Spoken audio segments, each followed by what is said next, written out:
Hello, everybody, and welcome to this week's edition of A Slice of History with the Butterfly Princess.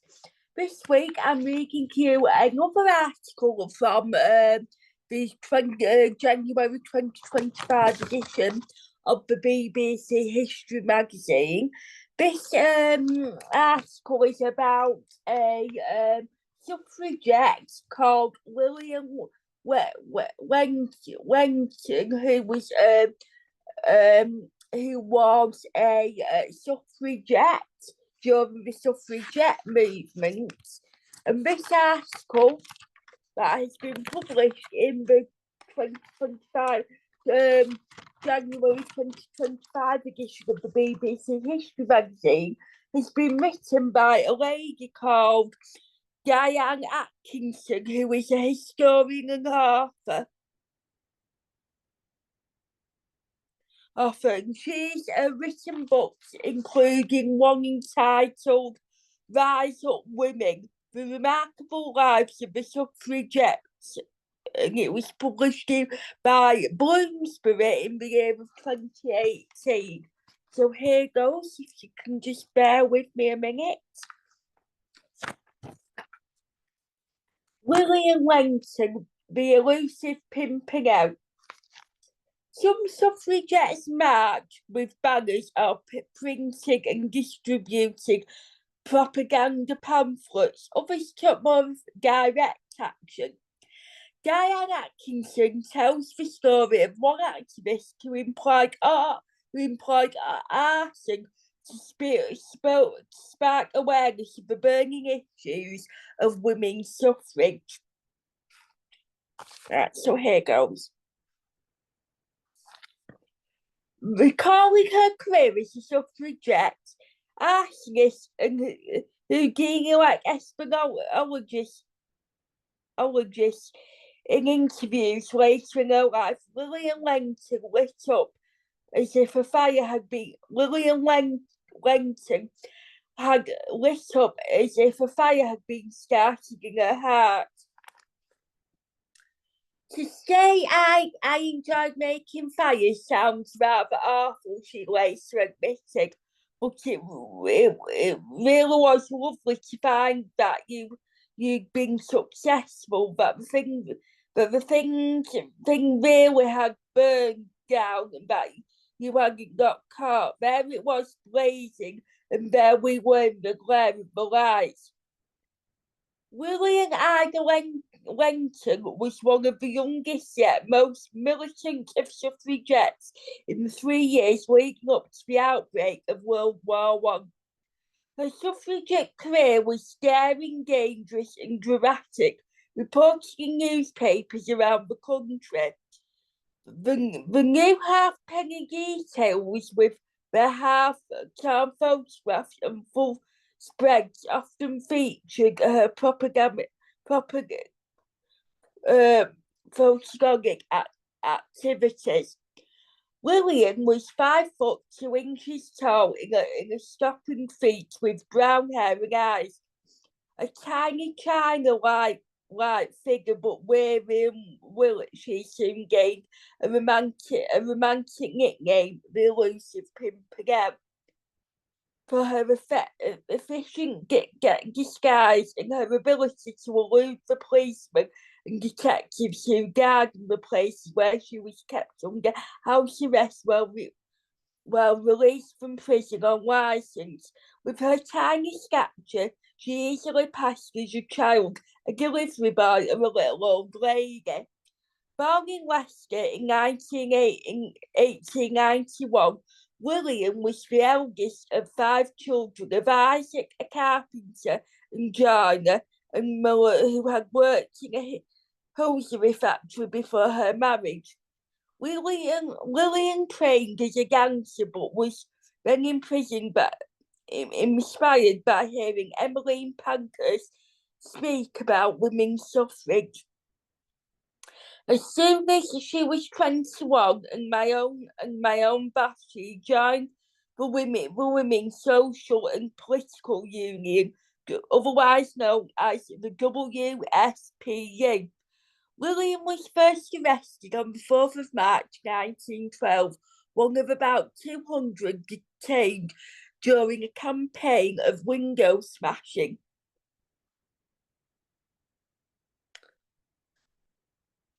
Frustrated at the government's refusal to give women the vote and outraged at the forced feeding of suffragettes in prison, activists shattered hundreds of windows in Whitehall and the West End of London. Emmeline Pankhurst called these raids the argument of a broken pain.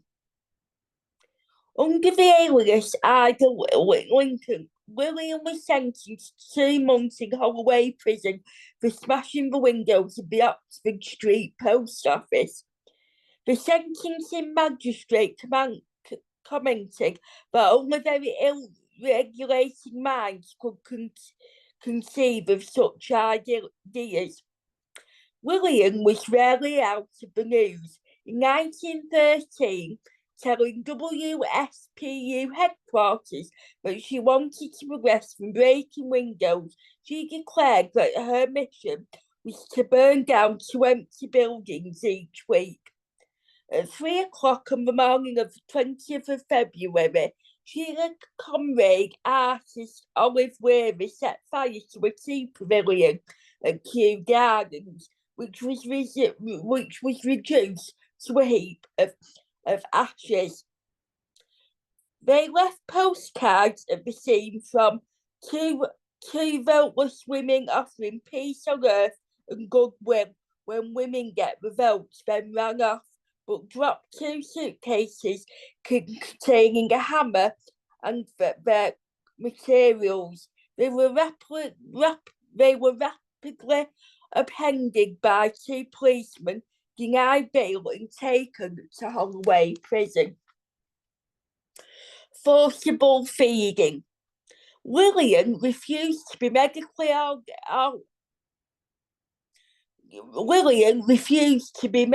examined or to give any particulars. She was moved to a special cell after she smashed up everything in the cell she was first placed in and was kept apart from all other suffragette prisoners. She was well aware of the fate that would likely befell her. When I went to prison for fires, I knew the sentences would go on for years, Lillian later recalled during an interview with the BBC. So I went on hunger strike for release on the grounds they had no right to imprison women for breaking man-made laws. The forcible feeding process was extremely unpleasant, but some people managed to put up with it literally for months, which meant hundreds of times. On the 23rd of February 1913, it happened to Lillian. They pushed a tube up the nostril, which was wiggling down into the stomach, she later recalled. Then they poured the food in through the funnel at the end of the tube, but I was determined to stop them if I could. All the time they were trying to push the tube down, I kept coughing and coughing. I kept coughing and coughing incessantly. They kept on trying, and after a bit, I suppose they thought they'd succeeded because they poured the food in. In almost no time, I felt intense pain all around my chest and I could not breathe. Food had been forced into Lillian's lungs and she soon developed double pneumonia, and as a result, she was released from Holloway's hospital wing and taken to the house of suffragette friends in North London, where she was kept under house arrest. One day, a laundry van arrived at the house. The driver was a female friend in disguise, and the laundry basket carried out was suspiciously heavy. Because the extra weight was Lillian because the extra weight was Lilien. Lilien, she was whisked away, leaving a squad of linked ICE detectives watching an empty nest. Cat and mouse. Stories of women being force-fed created adverse publicity for the Liberal government, and in April 1913, the Prisoners' Temporary Discharge for Ill Health Act was passed. Under its terms, hunger-striking suffragettes would not be fed by force. Instead, they were released when their weight dropped dangerously low and were served with a licence specifically specifying that they should remain at a pre-agreed address. If they regain weight, they would be returned to prison. The suffragettes likened it to a game of cat and mouse.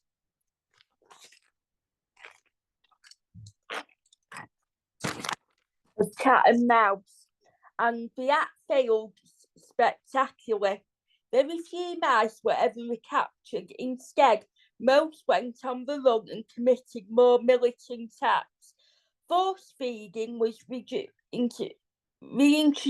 in the autumn of 1913. After evading authorities early that year, Lenton laid low until June, when May Geddes, another alias, was found by a local reporter in a burning building in Doncaster. She managed to escape but gave herself up when she read that a servant had been charged with arson. Lilian was sentenced to 6 months in Armoury Gulf, now HM Prison Leeds. Again, she went on hunger strike, but this time was not force-fed. She was released on licence after 7 days to the home of a local suffragette sympathisers, effectively under house arrest. Though under close observations, Lilian escaped from under the noses of the police keeping watch of the house, this time disguised as a delivery boy carrying a hamper. She spent the rest of the summer dressed as a boy on the run between Harrogate and Dundee, evading the special branch and other police officers who were hunting for her. She then disguised herself as an old lady, hobbling through Cardiff to escape by train to London. From there, she travelled to Dover, where she boarded a yacht owned by a suffragette sympathiser and fled to France. Returning to England during the autumn of 1913 and the spring of 1914, Lilian was hugely active. She continued to burn empty buildings, and when arrested, went on 3 hunger and thirst strikes. Each time she was released and then evaded police. When the First World War began in August 1914, the government granted an amnesty to all suffragette prisoners on the understanding that their military would end. Lilian diverted her energies to other important work, first as an ordinary for Dr. Ellis English Scottish Women's Hospital until unit in Serbia. She received a medal from the French Red Cross for her efforts. After the war, she took the role at the British Embassy in Stockholm and went to Russia with Save the Children Fund, which had been founded in 1919.